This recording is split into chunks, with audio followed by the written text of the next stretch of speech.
Hi అండి. Welcome to my home kitchen. అందరూ ఎలా ఉన్నారు? బాగున్నారా? ముందుగా మన ఛానల్‌ని సబ్స్క్రైబ్ చేసుకోని వాళ్ళు సబ్స్క్రైబ్ చేసుకోండి. ఈ వీడియో నచ్చినట్లయితే లైక్ చేయండి, షేర్ చేయండి, కామెంట్ కూడా చేయండి.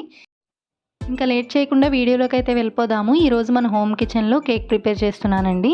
అది కూడా మనం జనరల్‌గా కేక్ అనంగానే ఎగ్స్ ఉండాలి, మైదా ఉండాలి, అలాగే ఓవెన్‌లో చేస్తే మంచి ఫ్లఫీగా, స్పాంజీగా వస్తుంది అనుకుంటాం కదా!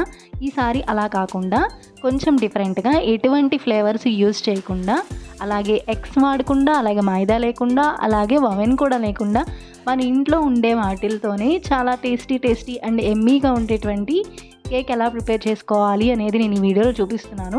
ఎప్పుడు ట్రై చేసినా కేక్ గట్టిగా వస్తుంది, స్పాంజ్‌లా ఉండట్లేదు అనుకునే వాళ్ళు ఈ వీడియోని ఎక్కడ స్కిప్ చేయకుండా బ్యాటర్‌ని ఎలా కలుపుకోవాలి, అలాగే మంచి స్పాంజ్‌గా రావాలి అంటే ఒకసారి ఈ విధంగా ట్రై చేసి చూడండి. మంచి స్పాంజీగా వస్తుంది. పిల్లలైతే చాలా ఇష్టంగా తింటారు. ఎప్పుడూ ఒకేలా చేస్తే బోర్ కొడుతుంది కదా! సో, ఈసారి ఈ విధంగా ఒకసారి ట్రై చేసి చూడండి. దీనికోసం ముందుగా ఒక కప్పు వరకు బొంబాయి రవ్వను తీసుకోవాలి. ఈసారి మనం కేక్‌తో మైదాతో అయితే యూజ్ చేయట్లేదండి. బొంబాయి రవ్వను తీసుకుని దీన్ని ఒక మిక్సీ జార్‌లో వేసుకుని దీనిని పౌడర్ లాగా మిక్సీ చేసుకోవాలి. ఒక 5 మినిట్స్ వరకు మిక్సీ చేసుకోవాలి. ఇలా మనం మిక్సీ పట్టుకుంటే కనుక పౌడర్లా అవుతుంది. కొంచెం బరకగా ఉన్నా సరే ఏమీ ప్రాబ్లం ఉండదు. ఒక 5 మినిట్స్ మిక్సీ చేసుకుంటే పౌడర్ అనేది రెడీ అవుతుంది. దీన్ని మనం కేక్‌ని మిక్స్ చేసుకునే బౌల్‌లో వేసుకోవాలి. తర్వాత ఒక కప్పు బొంబాయి రవ్వకి 3/4 కప్పుల వరకు షుగర్ తీసుకోవాలి. నేను కొత్తగా డిఫరెంట్‌గా ట్రై చేస్తున్నాను అని చెప్పాను కదా!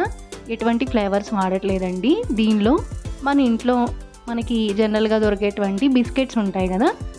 వాటితో ట్రై చేస్తున్నాను. నేనైతే ఓరియో బిస్కెట్స్‌తో ట్రై చేస్తున్నాను. మధ్యలో ఉండే క్రీమ్‌ని తీసేసి ఒక 3 బిస్కెట్స్‌ని చిన్న ముక్కలుగా కట్ చేసుకుని మిక్సీ చేసుకుంటున్నాను. ఫైన్ పౌడర్‌లా మిక్స్ చేసుకోవాలి. తర్వాత ఒక కప్పు రవ్వకి 1/2 కప్పు వరకు ఫ్లేవర్లెస్ ఆయిల్ తీసుకోవాలి. ఎందుకంటే మనం ఎగ్స్ తీసుకోవట్లేదు కాబట్టి 1/2 కప్పు ఆయిల్ అండ్ అలాగే ఫ్రెష్‌గా ఉండేటువంటి ఒక 1/2 కప్పు వరకు పెరుగును కూడా యాడ్ చేసుకోవాలి. పెరుగు అనేది పులుపుగా ఉండకూడదు, ఫ్రెష్‌గా ఉండాలి. అలాగే కాచి చల్లార్చినటువంటి పాలనే అస్సలు వేడిగా ఉండకూడదండి. అలానే ఫ్రిడ్జ్‌లో ఉన్న పాలు కూడా పనికిరావు. ఓకేనా? 1/2 కప్పు వరకు పాలని యాడ్ చేసుకుని ఈ మూడిటిని కలిపి ఒక 1 మినిట్ వరకు మిక్సీ చేసుకోవాలి. లేదు మీ దగ్గర బీటర్ ఉన్నా సరే బీట్ చేసుకోండి. ఓకేనా? ఈ మొత్తం మిశ్రమాన్ని మిక్సీ చేసుకుని పక్కన పెట్టుకోవాలి. ఈలోగా మనం ముందుగా బొంబాయి రవ్వను తీసుకున్నాం కదా!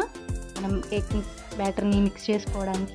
ఇప్పుడు మనం మిక్స్ చేసి పెట్టుకున్నటువంటి షుగర్ బిస్కెట్ని కలిపి పౌడర్ చేసుకున్నది ఒకసారి జల్లెడ పట్టుకోవాలి. దీనిలో గడ్డలుగా ఉన్న పార్టికల్స్ని సపరేట్ చేసుకోవడం కోసం. ఇలా గడ్డలుగా ఉంటే కనుక కేక్ అనేది బాగా రాదు, గట్టిగా వచ్చేస్తుంది.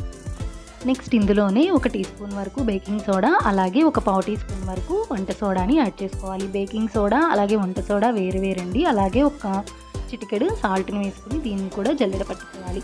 దీనిలో కూడా గడ్డలుగా ఉన్న పార్టికల్స్ని సపరేట్ చేసేసుకోవాలి. ఈ మొత్తం మిశ్రమాన్ని ఒకసారి కలుపుకోవాలి. వంట సోడా వేరండి, బేకింగ్ పౌడర్ వేరు. బేకింగ్ పౌడర్ అనేది మన బేకరీస్‌లో వాడుతూ ఉంటారు. కేక్స్ అనేవి మంచి ఫ్లఫీగా రావడం కోసం. సాల్ట్ అలాగే బేకింగ్ పౌడర్ అలాగే బేకింగ్ సోడా ఈ మొత్తం మిశ్రమాన్ని రవ్వతో కలుపుకోవాలి. అలాగే షుగర్ని కూడా యాడ్ చేసుకున్నాం కదా!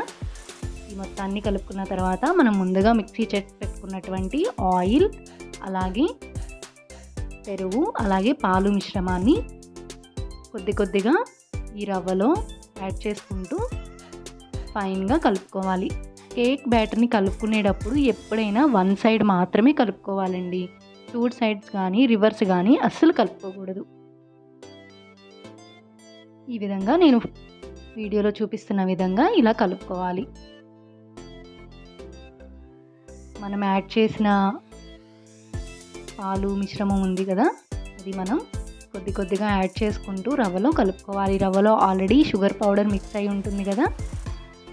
సో, మనం కలిపే కొద్దీ బ్యాటర్ అనేది లూజ్గా వస్తుంది. ఈ విధంగా మొత్తాన్ని ఉండలు లేకుండా బాగా కలుపుకోవాలి.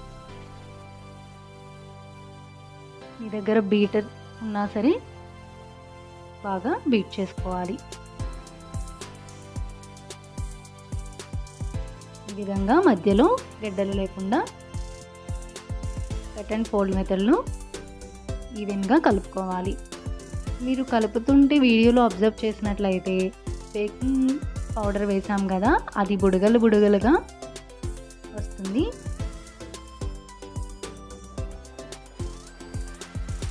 ఒక 5 మినిట్స్ వరకు ఎగ్ బీటర్తో బాగా పిండిని మిక్స్ చేసుకోవాలి. ఈ విధంగా మిక్స్ చేసి పెట్టుకున్నటువంటి కేక్ బ్యాటర్కి మూత పెట్టుకుని ఒక 10 మినిట్స్ రెస్ట్ ఇచ్చేసేయాలి. ఈలోగా మనం కేక్ని దేనిలో ప్రిపేర్ చేసుకుంటామో ఆ గిన్నెని తీసుకుని కొంచెం ఆయిల్ కానీ నెయ్యి కానీ అప్లై చేసుకుని, మీ దగ్గర బటర్ పేపర్ ఉంటే బటర్ పేపర్ వేసుకోండి, లేదంటే మైదాతో ఇలా చుట్టూతా చల్లుకుని మొత్తాన్ని ఒకసారి మైదా మొత్తాన్ని బయటికి తీసేసి రెడీగా పెట్టుకోవాలి. నేను ఫ్లేవర్లెస్ ఆయిల్ వాడాను, అలాగే ఒక 2 టేబుల్ స్పూన్ వరకు నెయ్యి వేసాను. మీ దగ్గర వెన్నున్న ఆయిల్ ప్లేస్లో యాడ్ చేసుకోవచ్చు, టేస్ట్ బాగుంటుంది. ఈలోగా నేను డ్రై ఫ్రూట్స్ని పీసెస్లా కట్ చేసుకుని పక్కన పెట్టుకున్నాను. తర్వాత మీకు 10 మినిట్స్ తర్వాత మూత ఓపెన్ చేసి చూపిస్తున్నానండి. రవ్వ అనేది మనం పాలు మిశ్రమంలో నాని కొంచెం బ్యాటర్ అనేది థిక్ అయింది కదా, దీనిలో ఒక 2 టేబుల్ స్పూన్ల వరకు కాచి చల్లార్చిన మిల్క్ని యాడ్ చేసుకుని మరొకసారి కలుపుకోవాలి. మరీ గట్టిగా ఉన్నా సరే కేక్ అనేది గట్టిగా వస్తుంది, మరీ లూజ్ అయిపోయినా సరే కేక్ అనేది మంచిగా కుక్ అవ్వదు. అండ్ అలాగే స్పాంజ్ లాగా లేకుండా గట్టిగా వచ్చేస్తుంది. బ్యాటర్ అనేది మనం పైనుండి పోస్తుంటే రిబ్బన్స్ లాగా ఉండాలి, అలా అయితేనే అది పర్ఫెక్ట్ బ్యాటర్ అండి. ఈ విషయాన్ని గుర్తుపెట్టుకోండి. చాలా సింపుల్ అండ్ ఈజీగా కొత్తగా ట్రై చేసేవాళ్ళు కూడా ట్రై చేయొచ్చు. ఈ బ్యాటర్ మొత్తాన్ని మనం కేక్ గిన్నెలో వేసుకుందాము. ఈ విధంగా బ్యాటర్ మొత్తం వేసుకున్న తర్వాత ఒక 2 టైమ్స్ ట్యాప్ చేసుకోవాలి. బ్యాటర్లో ఏమైనా ఎయిర్ బబుల్స్ ఉంటే పోయి మంచిగా కుక్ అవుతుంది కేక్ అనేది. తర్వాత మనం ముందుగా కట్ చేసి పెట్టుకున్నటువంటి బాదం, జీడిపప్పు, పిస్తా ముక్కల్ని వేసుకోవాలి. మీకు డ్రై ఫ్రూట్స్ నచ్చకపోతే టూటీ ఫ్రూటీ కూడా వేసుకోవచ్చు, లేదంటే ప్లెయిన్గా అయినా చేసుకోవచ్చు. తర్వాత స్టవ్ వెలిగించుకుని దానిలో 1 లేయర్ వరకు ఇసుకని యాడ్ చేసుకుని ఒక ప్లేట్ లాంటి దాన్ని పెట్టుకుని, తర్వాత ఈ కేక్ బౌల్ని పెట్టుకుని ఒక 20 మినిట్స్ వరకు కుక్కర్ మూకి విజిల్ తీసేసి కుక్ చేసుకోవాలి. 20 మినిట్స్ తర్వాత నేను చూపిస్తున్నానండి. ఇది 90% వరకు కుక్ అయింది, కొంచెం ఉంది. ఒక 15 మినిట్స్ మళ్ళీ కుక్ చేసుకుని చూపిస్తున్నాను మీకు నేను బయటకు తీసి. కేక్ అనేది పర్ఫెక్ట్గా కుక్ అయిపోయింది, ఎక్కడ తేమ అనేది లేదు. అలాగే మనం ఇది ఎంత ఉన్నా గుచ్చితే తడి కూడా ఏమి అంటట్లేదు. ఇది బాగా చల్లారిన తర్వాత ఈ విధంగా ఒకసారి చుట్టూతా గరిటతో కానీ లేదంటే చాకుతో కానీ మొత్తాన్ని కట్ చేసుకుని ఉల్టా చేసి దాన్ని మెల్లగా తడుతూ ఉంటే కేక్ అనేది వచ్చేస్తుంది. చూసారా, కేక్ అనేది మనం బటర్ పేపర్ యూజ్ చేయకుండానే ఎక్కడ మాడకుండా చాలా ఫ్లఫీ అండ్ స్పాంజ్ లాగా ఉంది కదా, చూస్తుంటేనే మీకు యమ్మీగా ఉంది. చాలా అంటే చాలా బాగా వచ్చిందండి, ఫ్లఫీగా ఉంది స్పాంజ్ కేక్ అయితే. మనం డిఫరెంట్గా ట్రై చేస్తూ ఉంటాం, వెనీలా ఫ్లేవర్తో ట్రై చేస్తూ ఉంటాం, స్ట్రాబెర్రీ ఫ్లేవర్తో ట్రై చేస్తూ ఉంటాం. పిల్లలు ఏది ఎక్కువగా ఇష్టపడుతూ ఉంటారో ఆ విధంగా మనం ట్రై చేస్తూ ఉంటాం కదా.